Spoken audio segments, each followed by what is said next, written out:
Assalamualaikum warahmatullahi wabarakatuh. Alhamdulillah, tidak pernah berhenti kita memuji Sang Pencipta Allah. Sebagai seorang muslim kita sangat yakin akan janji Allah, karena Allah berfirman dalam kitabnya, innallaha la yukhliful mi'ad. Allah tidak akan pernah pungkiri janjinya. Dan juga dalam firman Allah yang lain, wa man asdaqu minallahi qila. Siapa yang lebih jujur daripada Allah dalam pernyataan? Dan Allah telah menjanjikan kita dari kalimat Alhamdulillah yang merupakan kalimat syukur, dalam firman yang lain, la in syakartum la azidannakum wa la in kafartum inna adabi lasyadid. Kalau kalian bersyukur pasti aku akan tambah, dan kalau kalian kufur siksaku amat pedih. Oleh karena itu setiap muslim sangat yakin kalimat Alhamdulillah adalah kalimat syukur yang pasti akan mendatangkan dan memenuhi segala kebutuhan dia.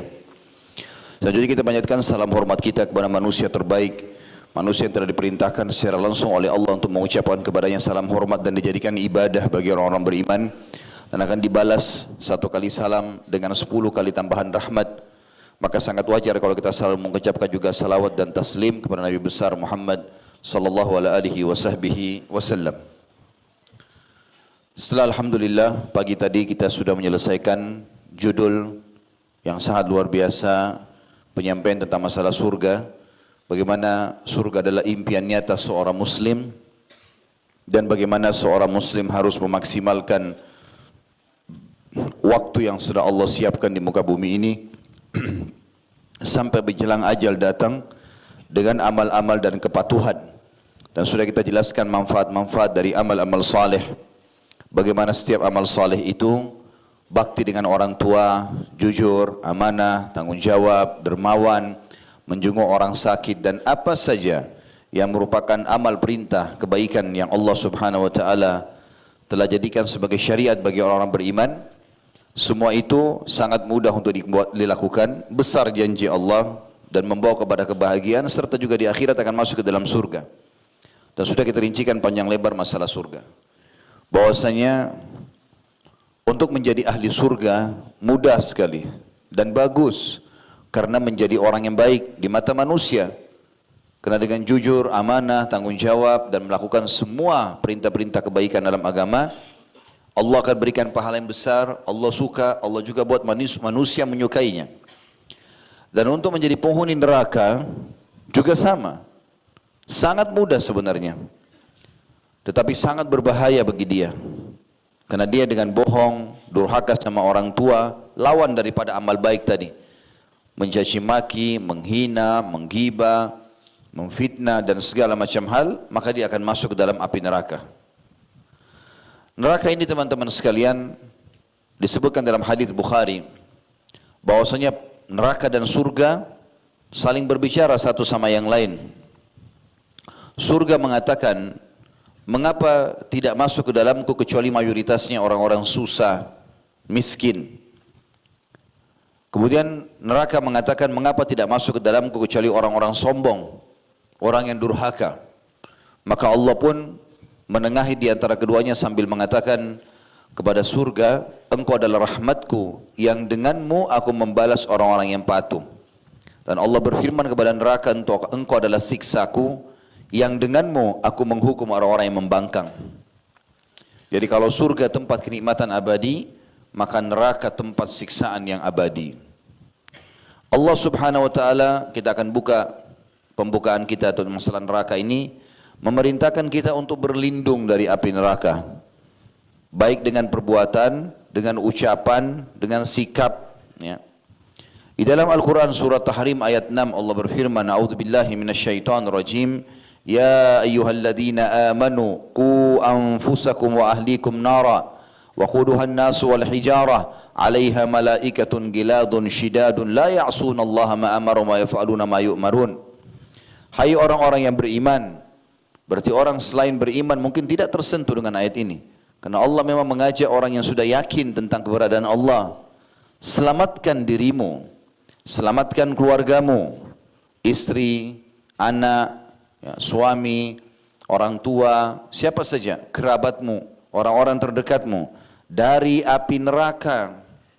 Kenapa ya Allah kami harus selamatkan dari api neraka? Memang ada apa dengan neraka? Allah bilang, yang bahan bakarnya dari manusia dan batu. Kenapa manusia dan batu? Apa sebabnya di sini? Kenapa Allah sebutkan ini teman-teman? Selain memang Allah jadikan mereka sebagai pembakar atau batu bakarnya ya, atau kayu bakarnya api neraka. Kalau batu, kalau dibakar teman-teman sekalian, dia akan menyimpan panas itu. Sampai beberapa hari pun bisa menyimpan panas. Dan dia sangat efektif untuk digunakan, batu panas. Dan batu ini elemen yang bisa menyatu dengan udara. Kalau udaranya dingin dia akan dingin, kalau panas ya panas.